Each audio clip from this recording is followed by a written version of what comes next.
खुलुमबाय बड'लेण्ड रादाब नायगिरि बयनिसिमबो फुंबिलिनि गोजोन हामलायथि बावहरबाय। दिनै 15 जानुवारि 2025 इं मायथाइनि सानसेनि फान्जामुथियाव थानाय राशिफोरखौ फरायथिनो लाबाय।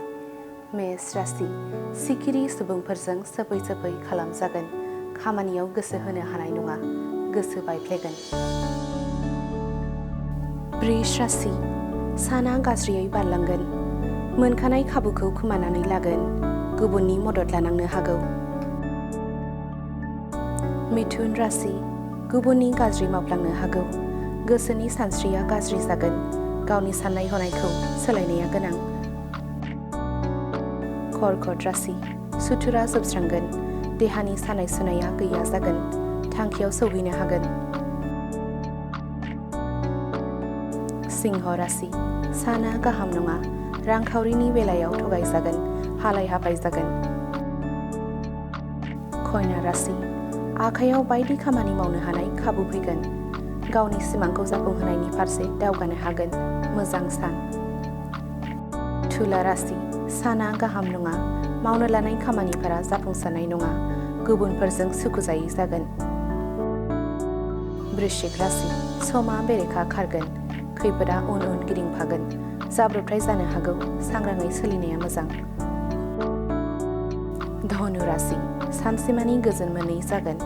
मोजां जाग्रा आदार जानो सानब्लाबो देहानि थाखाय खहाबनाय नङा। देहाया लोरबां जालांगोन। मकर राशि बेसेन गोसा मुवा बेसाद सोरजिनानै लानो हागोन। रांखावरिनि आंखाला दसे समनि थाखायब्लाबो जोबथ'नो हागौ। कुम्भ राशि थांखियाव सौहैनो हागोन। समाजाव मोजां मुं मोनगोन। बिमा बिफानि अननाय मोनगोन। मीन राशि नखराव थासारिया गाज्रि जानानै फैगोन। जेंनाफोरा बारायगोन। गाज्रि सान।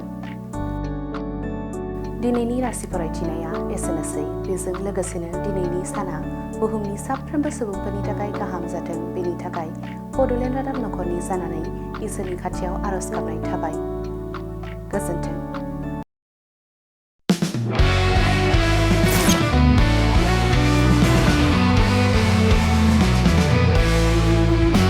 नोंथांनि जिउआव जायखिजाया खामानियावनो हेंथा नुजाथिदों नामा? गोब्राब नाजासेयावबो जिउआव जाफुंसारनायखौ मोननो हायाखै नामा? जुदि नोंथाङा बेफोर बायदि जेंनाफोरजों मोगा-मोगि जानांदोंब्ला बे खेबनिफ्राय जिंगासिनांगौ गैलिया। मुलुग दरबाराव तन्त्र मन्त्रनि थाखाय बयनिख्रुइबो मुंदांखासिन थावनियानो जादों मायां। मायांखौ साधु बिद्यानि रायजो होननानैबो मिथिनाय जायो। बे मायांनिफ्रायनो तान्त्रिकनि सोलोंथाइ लानानै फैदों मुंदांखा रबि कबिराजआ। बिथांनिफ्राय नोंथाङा नोंथांनि जिउनि गासिबो रोखोमनि जेंना जेंसिफोरखौ सुस्रांनानै लानो हागोन। बिसि फिसायनि गेजेराव जेंना, गोसो थोनाया गारनानै थाङोब्ला लाबोफिननाय, जुलिनि जेंना, साख्रि मोननो हायै, हा-हु, धोन सम्पथिनि जेंना, बायदि बायदि जेंनानिफ्राय उदां जानो एबा सुस्रांनानै लानो थाखाय नोंथाङा दिनैनो दानो जगाजग खालामनो हागोन रबि कबिराजखौ। रबि कबिराजखौ जगाजग खालामनो थाखाय मबाइल नाम्बार 7099193841 एबा 7086047381 आव कल खालामनो हागोन।